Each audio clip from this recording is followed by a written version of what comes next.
I'm a big believer in note taking. I always have either like a notepad on my phone, taking notes, or sending myself emails. I write everything down, and I'm a freak about that in the office too. When we have like a meeting, or if Adrian, who's my assistant, comes in the office, he always has something to write with. And even like when I go to restaurants, it always bothers me, like when the waiter or waitress doesn't write it down. I'm like, I get it, you probably can do it, but you're not impressing anybody. Just write it down. It makes me feel better. Welcome to High Trust Professionals, a podcast where we interview top industry and community leaders, business owners, and entrepreneurs from across the country. Hear what it takes to build trust, be a respected leader, be productive, and win your day. Sit back and relax as we dive into another episode of High Trust Professionals podcast. Hey everyone, it's Lynette Arrasmith with High Trust Professionals podcast. I'm your host, and today I have with me Mr. Nico Marasco. Hello. Hello. How are you? Great. Thanks for coming and playing today. Absolutely. I am so excited to tell your story, ask you some questions, some of which you'll know and you won't know. Oh, that's exciting. And maybe sharing with our audience how long I've known you. Okay.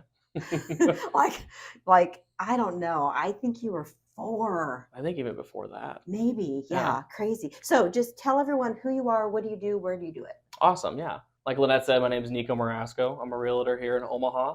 I work for Berkshire Hathaway, Home Services Ambassador Real Estate. I gotta take a deep breath after that. It's so exhausting. But you said it correctly. Good job. I'm an individual agent. I have an assistant who helps me, and then also I have an individual named Cole who works with me, who does all my in-house social media marketing, but I don't have a big team. I've been in the business full-time now 8 years, going on 9, but pretty much my whole life. I'm a second-generation realtor. My dad was in the industry for 35 years. His name was Ralph Marasco. He passed away about 3 years ago, and that's when I took over the company. Yeah, 3 years. Yeah, 3 years this month, actually. Wow. Yeah. So, quick story about your dad. Okay, good. I love these. I know. So your dad and I started working together. So, friends, I was in real estate long before I came to the dark side of mortgage lending. And Ralph and I started working together in 1997. Oh my gosh. I know, right? It's a long time. And I will tell you things that I appreciated about your dad. He was, besides being successful, but for me as a broker of the office, he was always so supportive. And some things I don't think people always recognized was his generosity. Oh my gosh, yes. Yeah, I mean, huge heart of gold, give. Yeah. And quite the driver. That's, quite the driver. And I don't mean in a car. No, he was definitely, his story is kind of I would almost classify as like a modern day success story. Yeah. He grew up, he had 6 sisters. He was the only boy. And, they lived in a small home in South Omaha. His dad was in the car business his whole life. Yeah. So he was the sales manager, mostly at Stan Olson Pontiac. And then I kind of floated around, then ended at Huber. That's where he ended his career. But, then my dad was, went to college, and his father wanted him to be a doctor. He really wanted him to go to med school. My dad did like a semester of med school and was like, I can't do it. No med school. No. So he dropped out, and he was in the liquor business for a few years. Yeah. Did that, was really successful, and kind of, plateaued. And then he started at BJ Brown and Associates back in 1985. Yes. Yeah. And the rest is history. It is. Well, and you know what? It should go without saying, but I want you to know that he would be so proud of you. Oh, thank you. Yeah. Yeah. I mean, that he always was, but he would be so proud of how you stepped up and are running your own business. So thank you. Congratulations. Thank you very much. You're welcome. So I'm pretty sure someone got married not too long ago. I did, yes. Back in June, got married. Yeah. It was exciting. So we're coming up on a year? We're coming up on a year. How's the first year been? Still married. So I think it's going well. Winning. I'm doing it right. Yeah. So no, it's been absolutely fantastic. I'm happy for you. Yeah. I'm happy for you. So that's awesome. All right. So let's talk about some fun stuff. Well, besides being married and besides your dad. Yeah. What was your first part-time job ever? My first part-time job outside of working for my dad, because I always would, even I think when I could walk, I was Yeah. helping him with Oh, you signs were and at the cleaning up office. job You were at sites, the office, all that, yes. answering phones. Mhm. But my first part-time job, I worked at a really small private gym. I know it doesn't really look like it now, but I used to be into fitness, and so I would run the like the nutrition side of it, like the Yeah. cash register, Oh. stocking, ordering products, Mhm. trying products, stuff like that. So I did Yeah. that throughout high school. Cool. Yeah, it was definitely different. So you went off to school, and I know when you graduated from college, hmm you didn't jump right into real estate. No, I did. No, I did. Yeah. hmm Why did I think that there was almost a curveball? Maybe it was an So almost it was almost curveball. a curveball. A year before, so throughout school, I did a few things. Like I managed a credit union. Okay. I did financial planning for Northwestern Mutual. So I did That's that. what I was thinking of. Okay. Yeah. Mhm. But yeah, 48 hours after I graduated, I was back home working with my dad full time. Oh my Yeah. gosh. For some reason, I thought that Northwestern Mutual stint was after. No, it was about a year, and that's kind of when I Yeah. realized too that I loved real estate. Yeah. Yeah, that's when I was like, That's this is what I awesome. need to do. It's a great career. Yeah. And you know what? You had a great teacher, you had a Mhm. great mentor, and so why not, right? Exactly. So, which leads us to the definition of success. Oh, okay. So, how would you define success? You know, I think there's many ways you could define success. Some people look at it as a monetary. Some Yeah. people look at it as achievements. I think it's a more of a holistic approach. Is when Mhm. you have a full life, you have a happy family, you're healthy, you're comfortable. I Mhm. think and someone who's truly, I think, a happy individual is a successful individual. I love that. Thank you. No, seriously, I read it in a fortune cookie one time. good So job. I'm kidding. Let me get one of the books off my shelf. I'm Mhm. sure it says that somewhere. Yeah. So let's talk about habits. Okay. I think having a holistic mindset around success, perfect. hmm Because that really leads us to best practices, hmm balance, balance. Balance. I heard you the first time. And I don't mean like standing on our heads, Yeah. but that work-life balance is hmm so hard in our Yeah, business. it's very difficult. Very difficult.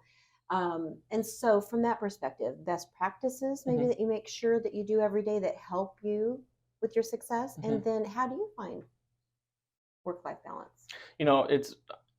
It's a struggle. I don't think I have found it quite yet. Mhm. I'm working on it. One of Mhm. my goals this year was I wanted like average be home by about 8 o'clock, Mhm. which I think is a completely reasonable and logical goal to have. Yes. Habits. It's really routine. I think in order to be successful, you have to have a really good routine and then that mindset. So it's waking up every morning, and before I do anything, I take 5 minutes and just kind of breathe, Mhm. decompress. And I don't really meditate. I just kind of have like a clear headspace for Mhm. 5 minutes before I do anything in the morning. Mhm. Then get up, make the bed, already accomplish a task. And my wife makes fun of me because it's like every single day I do the same thing right before I leave the house. Like in the same order, like shower, the way I brush my teeth, like everything is exactly in the same order before I leave. And I think, doing that is helpful because it takes a lot of stress out in the morning. And, like some simple things too is just having a drop zone where you put your wallet and your keys at the Yeah. same spot every time, so you're not Mhm. frantically looking Yeah. for them in the morning. I always lay out my outfit the night before, so I didn't at this time. You can tell clearly, and just I try to make the morning as efficient as possible because if I wake up later, the morning is chaotic and stressful. The rest of the day is just Mhm. chaotic and Mhm. stressful, and our lives are already so stressful and chaotic that we need to eliminate Yeah. that as much as possible. I think when you're in sales and hmm or you're running a business or you're running a small team or I'm running an office, whatever it is, so often we have to be reactive hmm versus proactive. And then how do you find boundaries? I mean, sometimes, we need to put up, I call it bumpers. hmm What are my bumpers? Is it because like my phone is upside down right now? Yeah. But I This is have, like anxiety for me. I'm like, I haven't touched it for like 5 minutes. I know, I'm so proud Thank of you. you. I'm really glad to see you don't have an Apple Watch I because can't do it. that is a whole nother level of distraction. Yeah. Yeah. I was doing this a lot. Yeah. Two pet peeves my dad always had is when people wore glasses and they would like talk over the glasses to him. He's like, just push them up or take them off, one Yeah. or the other. And the other one was when you would check your watch in a meeting because it always Yeah. was like you have somewhere more Yeah. important to be. Yeah. And so with an Apple Watch, with like the notifications, I catch myself doing this, and I was like, No. I can't do this. Yeah, I agree. You can Mhm. turn those off. And so sometimes, it's kind of just like, yep, nope, not available right now. Exactly. So to win the day, I love the concept of routine. I just think that we as humans work best and better if we know what to do, when we're going to do it. We aren't rushed, yada, yada, blah, blah, Well, and you blah. kind of hit the nail on the head too. And we're in an industry that's so reactive, it's almost refreshing to have a little bit of routine where we can have it. Totally. And having boundaries, phone is off or, I struggle with that too. So how do you stay organized then? So I know in my world, I have a CRM. So I have a way to keep track of my database, my clients, my awesome referral partners. What do I need to do with whom, when? And how do you stay top of mind and relevant? So CRM, spreadsheet, how do you win your day? How do you stay organized? I'm a big believer in note taking. I always have either like a notepad on my phone, taking notes or sending myself emails. I write everything down, and I'm a freak about that in the office too. When we have like a meeting, or if Adrian, who is my assistant, comes in the office, he always has something to write with. And even like when I go to restaurants, it always bothers me, like when the waiter or waitress doesn't write it down. I'm like, I get it. You probably can do it, but you're not impressing anybody. Just write it down. It makes me feel better. So I take notes. I have, legal notepads, post notes everywhere. That's big. And it helps me to like almost clear my head, because when I don't write it down, I'm afraid I'm going to forget it. And then I'm thinking about it, and then I'm focused on that. I'm not focused on, anything else. Our CRM system, we use Microsoft Excel. So people always laugh about that, but it's worked so far. You know what? Excel spreadsheets are my friend too. Yeah. I like spreadsheets. It's easy to sift and sort. It's easy to track. It's all of those things. So let's talk about what makes you different. Okay. Probably my personality, I would say. I was going to say, people really love hanging out with me. My looks, I'm really attractive. You're fun. You're, I can't say it on film. Now I'm teasing. But seriously, how would your clients describe you? Because there's so many people, Nico, that do what you do. Real estate, so many people that do what I do. So what are those points of differentiation? I always tell my clients, I'm probably not the smartest, I'm probably not the funniest, I'm probably not the best looking, but I am the hardest working. And, one thing that we tell clients when we sit down at the kitchen table, whether they're past clients or first time clients, is right off the bat is it's not business, it's personal. A home is an investment at the end of the day, but it's a very emotional investment. And I think we really appreciate that, and we take that in consideration. It's a place where you brought your children home from the hospital. It's where you celebrate holidays, you gather with family. You have memories in the home. And so sometimes when you're moving, especially if you've been in a home for 25, 30 years, it can be difficult. So I think, connecting with them on that emotional level, and just, I take everything personally when things aren't going right. And I think clients appreciate that. It's not just another number for me. I have my dedication to them, I think, goes above and beyond most people's. So, I love that thought of it's personal. It's very personal. It is, and it's emotional. And it's even personal too, because my name's on the sign in the front yard. It's, it's my reputation.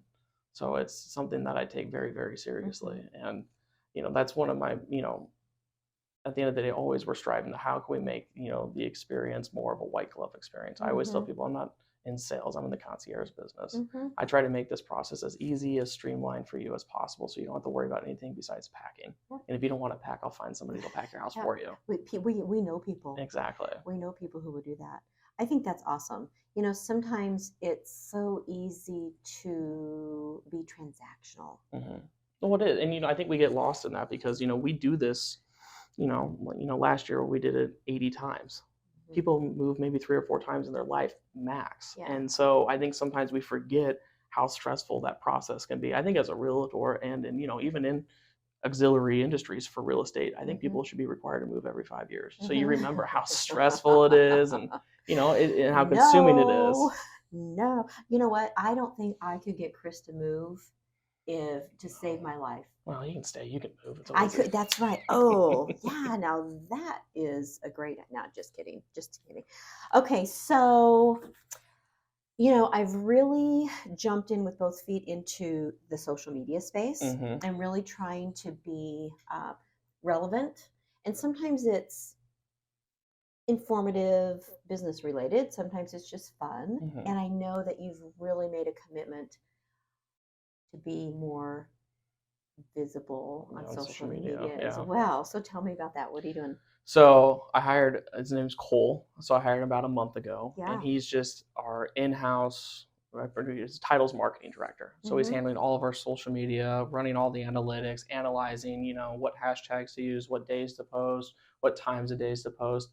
And I decided to bring it in-house because, I was outsourcing before and there was nothing wrong with them. And it went really well and they did a phenomenal job of, reach and creativity. But I think with social media, because it's so one, fast paced, and two, it has to be really tailored to you. Having somebody that is with you every day who knows your personality, how you talk, how you act, I think can really craft the product around you to make it more efficient. So, Welcome, Cole. Yeah, welcome, Cole. I have a Cole. His name is Michael. and you're right. It's someone who knows you. But also because it's time consuming. Oh, it's extreme. It took me, I think the first time I posted a reel, I want to say it took me almost 2 hours from editing Crazy. it. And I was like, I can't do this. No, we have people that do that. Well, and it's their passion. Like our passion is helping people. Like my passion is helping people in real estate. Their passion is social media and marketing. So why take that away from them? It's almost selfish if I were to keep it to myself and do it. Selfish. Exactly. So are there certain platforms that you're focusing on? The big one is Instagram. That's always a pretty good platform universally for age, demographic. Our Facebook, it's actually funny. My personal Facebook page is way more interactive than my business Facebook page. So we got to figure out how to make that switch. I just started posting on TikTok, and it looks like they're probably going to take that away from us now. So, I know, right? But yeah, the main focus is definitely Instagram, and then obviously, doing reels, and because the engagement on video is far superior than static post. Okay, I learned something new. I think it's TikTok related. You'll have a broader span of view if you have music attached, even if the music is at 0. But if you have music, it actually gives you more lift. So don't mark my words on that. Okay. That would be a Michael I could see that. That makes sense. Yeah. So that was just. I never thought about just putting the song or music on there, but not having the volume on it, just having it be for a pure reach thing. Exactly, because the most popular song today might not be always age appropriate. Yeah. And so you don't want it playing, but it's in the background, which for whatever reason, it must just reach additional algorithms. It's all about the algorithm. Don't spell that. It's all hail the algorithm. All hail, that's right. So another fun fact, what's the most embarrassing thing that's ever happened to you in real estate? Oh, okay. It's kind of a long story, so I'll try to keep it as brief as possible. That's and go. So my mom and my stepdad moved to Arizona about 3 years ago.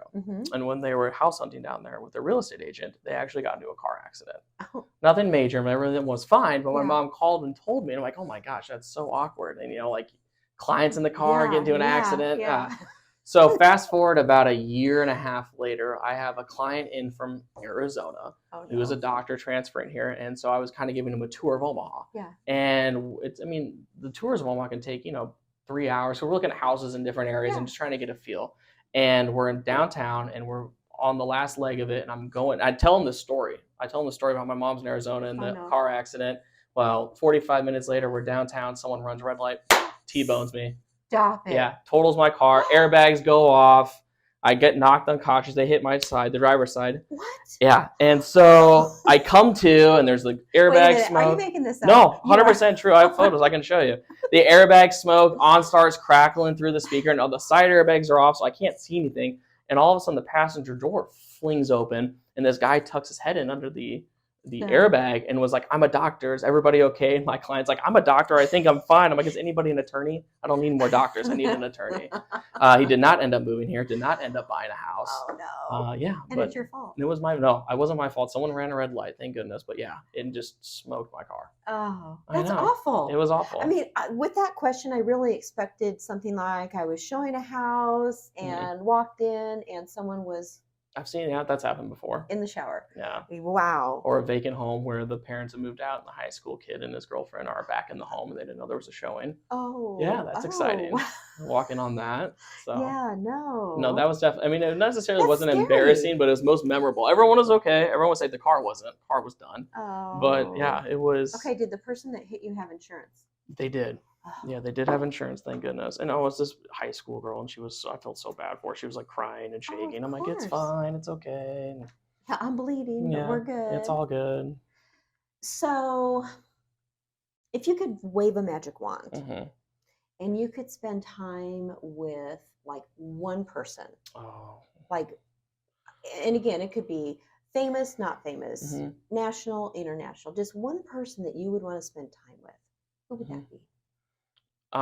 That's always a really good question. I always struggle with it because it always flip-flops. There's always, different people. I think right now, someone who I'd like to sit down and have dinner with and just pepper them with a million questions would be Ryan Serhant out of New York. He was on $1 Million List in New York, but then he really, that brought him to fame and notoriety. But post-show, what he's grown and built is just phenomenal. And I kind of just, ask him, step by step, how'd you do it? What did you learn? What are some things looking back on you would have done differently? What were some things that, were challenges that you could have overcome if you would have known, someone would have told you. Yeah. So I think it would just be fascinating to, learn from him. If you don't, you should follow him. Yeah, he's great. I absolutely love him. I follow him on social media and it's so great. It's inspiring and, just those little nuggets. Just a few nuggets, but you're right. To spend even dinner. Yeah. I'm going to challenge you. I think you should reach out to him. Yeah. Well, maybe we'll see. I'm going to challenge you to do that. You never know when someone will say yes. That's true. That's very true. It could be he just started he just started a coaching seminar. Yeah. Oh, really? Yeah. So I might have to look into it. I think you should. That would be awesome.